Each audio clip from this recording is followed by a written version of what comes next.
Welcome back to Shape Repair. It looks like this kite could use a new shape. It sure could. Look, my kite is missing a shape right here. And now it won't fly. Won't fly? Oh my! Take a look at this kite. What shape is missing? Triangle. It's missing a triangle. That's right. The kite is missing a triangle. A triangle is a shape with three sides, like this. We need to find a new one. Help me look for one on this wall. When you see a triangle, say triangle. Triangle. Good eye.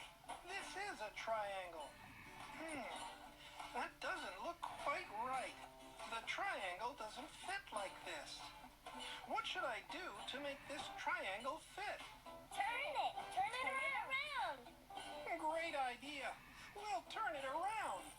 Now does it fit? Yes, it fits. The triangle fits. Now the kite is fixed. Here you go, Ted Wardo. Ready for takeoff. Whoa, much obliged, Moose and Z. Thanks for your help. You are simply sensational with shapes. It's been great having you around.